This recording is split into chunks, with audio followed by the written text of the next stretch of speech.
Bienvenidos a nuestro curso virtual de Economía para el nivel preuniversitario. Les saluda el profesor Andy Ortiz Tomasto. En esta sesión vamos a trabajar las doctrinas económicas, o también lo podemos encontrar con el nombre de escuelas económicas. Vamos a comenzar con la escuela mercantilista, que se desarrolla desde finales del siglo XVI e inicios del siglo XVII hasta mediados del siglo XVIII. Esta escuela económica lo que busca, lo que pretende es incrementar la riqueza de las naciones en base a la acumulación de metales preciosos, es decir, el oro y la plata principalmente. Esta doctrina coincide con la expansión europea del siglo XVI. Por eso cuando los españoles llegan a América tienen tanta ambición por estos recursos, porque se plantea, se asume que los minerales en el mundo son limitados. Por lo tanto, aquella nación, aquel país que tenga más cantidad de minerales será más poderoso, tendrá más influencia económica. En este tipo de doctrina, lo que se busca es una balanza comercial superavitaria, es decir, las exportaciones tienen que ser superiores a las importaciones, y para eso debe intervenir el Estado, por ejemplo, influyendo en el precio del arancel, entregando salarios bajos. El Estado debe regular la economía a través de los monopolios comerciales, como lo hizo España en su momento. España solamente comercializaba con sus colonias. Ninguna otra monarquía estaba permitida de comercializar. Es por eso que se desarrollaron grandes actividades ilegales, como la piratería y el contrabandismo en esta época, porque al darse un monopolio, la economía se restringe, y las otras monarquías que también quieren participar de estos intercambios tienen que ver la forma de contrarrestar esta medida que está tomando España. En el caso de España, concretamente en España, al mercantilismo se le llamó bullonismo. En Inglaterra sí se le conoce propiamente como mercantilismo, y en el caso de Francia se le conoce como colbertismo. Entonces, aquí se plantea todo tipo de restricciones de comercio exterior, siempre que se trabaje con el monopolio, entre España y el virreinato peruano no había límites, no había algún pago mayor, no había impedimentos, pero sí estaba prohibido con otros países. Algunos importantes representantes de esta doctrina, por ejemplo, Antonio Serra en Italia, Jean-Baptiste Colbert en Francia, es por eso que la doctrina se llama colbertismo, y Edward Misselden en Inglaterra. En este caso estamos hablando de una doctrina proteccionista, donde el Estado interviene para proteger la economía de su nación y sus colonias. En el siglo XVII se va a desarrollar la escuela fisiocrática. Etimológicamente, fisiocracia significa gobierno de la naturaleza, y surge como una doctrina opuesta al mercantilismo, en la cual la riqueza de un país, la riqueza de una nación, no se basa en la acumulación de metales preciosos, sino en el aprovechamiento de la tierra.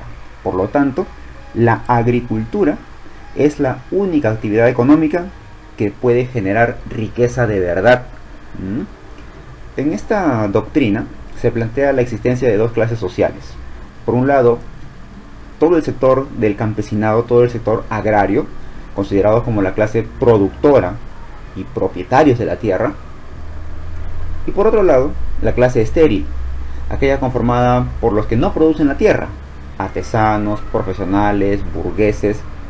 Por lo tanto, se da más énfasis al sector agrícola, Estamos hablando básicamente de un tipo de gobierno de la naturaleza en las actividades económicas de las naciones. Y tuvo sus principales representantes, como por ejemplo en Francia a François Quesnay, a Vicente de Gournay, pero no llega a tener tanta profundidad, tal vez porque la burguesía ya estaba haciéndose notar, ya estaba haciéndose presente, y el mercantilismo estaba financiado, auspiciado también por la burguesía, mientras que la fisiocracia no estaba tan orientada al desarrollo burgués, lo considera como clase estéril. Es por eso que no vemos un desarrollo amplio de esta doctrina, pero de que fue importante en su momento, claro que sí.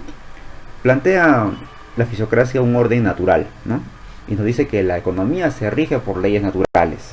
Acá surge una frase que ellos dicen laissez faire, laissez passer. ¿Qué significa eso?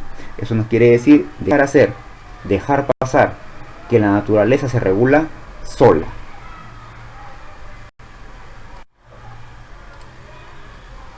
En el siglo XVIII, el famoso siglo de las luces, surge la escuela clásica, en la cual se plantea que la fuente de la riqueza es el trabajo humano.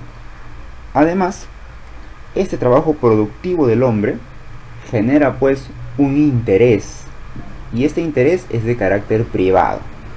Por lo tanto, esta característica de propiedad privada es el motor de la economía.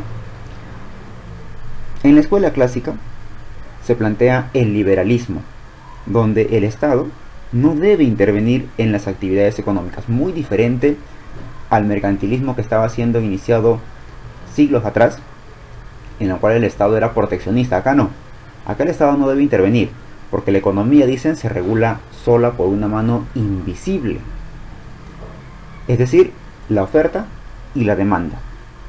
Estos dos agentes económicos se encargan de regular la economía. Si hay mucha oferta, se contrarresta con la demanda.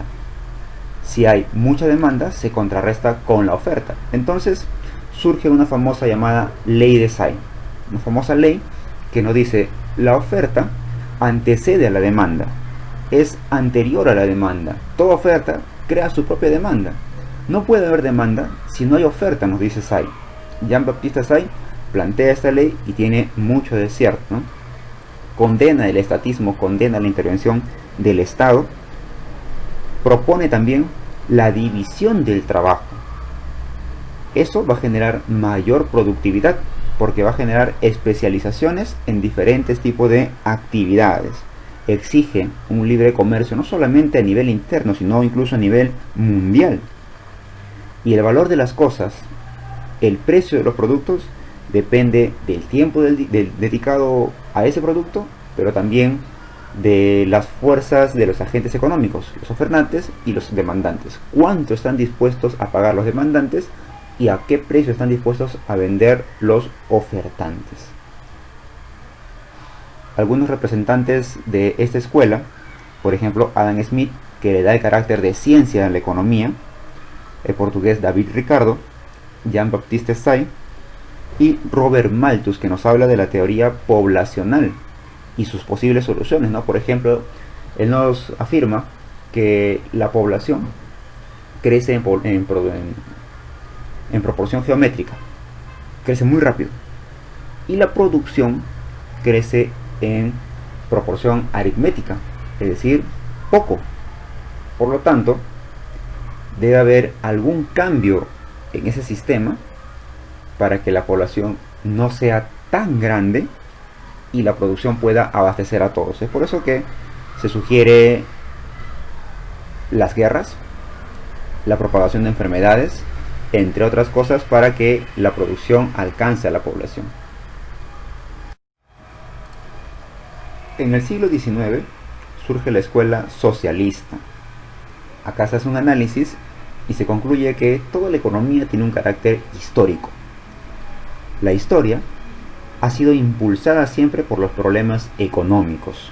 Desde la aparición del hombre hasta la actualidad, siempre la economía ha impulsado el desarrollo de la historia. Aquí se habla de lo que en la realidad estaba ocurriendo, la desigual distribución de las riquezas. Es por eso que se plantea la existencia de la propiedad colectiva. Anular la propiedad privada, que era símbolo de diferenciación social y económica, y entregar la propiedad a toda la población, es decir, a la clase obrera, quienes se van a encargar de dirigir este proceso. Si no es de buenas maneras, exige Carlos Marx la lucha de clases, en el cual a través de la fuerza se tenga que expropiar o estatizar la propiedad privada. El valor de los bienes, nos dice, está dado en base al valor que cuesta producirlos. Por lo tanto, se elabora la teoría de la plusvalía, que es el trabajo no remunerado al obrero. Un obrero, para producir cierto recurso, invierte su trabajo, invierte su tiempo. Y ese recurso es vendido, por ejemplo, a 1000 soles. Pero al obrero solamente se le paga una cantidad de ese dinero. Puede ser el sueldo mínimo, puede ser un poco más, dependiendo del contrato. Y el resto, la diferencia, va a manos del burgués, del dueño de la fábrica, del empresario, ¿no? Eso es lo que significa la plusvalía y eso es lo que condena Marx. Por eso nos dice que hay clases sociales y estas clases sociales son antagónicas, son opuestas. El opresor, que es el burgués empresa, y el oprimido, que es el obrero o proletario, es decir, el trabajador. En este caso, algunos representantes de la escuela socialista podemos mencionar a Carlos Marx, Federico Engels, Vladimir Lenin, y en el caso del Perú también tenemos un representante que es José Carlos Mariátegui.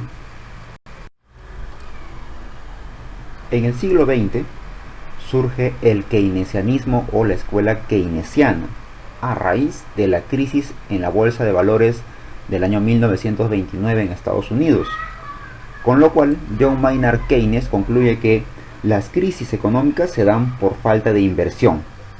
Por lo tanto, en estos casos no se está cumpliendo la ley de Say, que decía que toda oferta genera su propia demanda, pero si no hay inversión no se puede ofertar. Entonces, al negar la ley de Say, ocurren las crisis. Por lo tanto, para solucionar esas crisis, el Estado debe intervenir en todos los aspectos de la economía. Y no solamente de manera local, sino a nivel global. Aquí por eso surge la macroeconomía. No basta con saber lo que está ocurriendo en una localidad en el aspecto económico.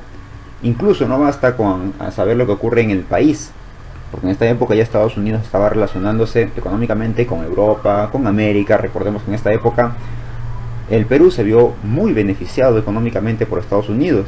Europa empezó a resurgir luego de la Gran Guerra, producto de los préstamos de Norteamérica. Es por eso que en un mundo globalizado es necesario hacer análisis de la macroeconomía y el Estado interviene para fomentar la inversión económica.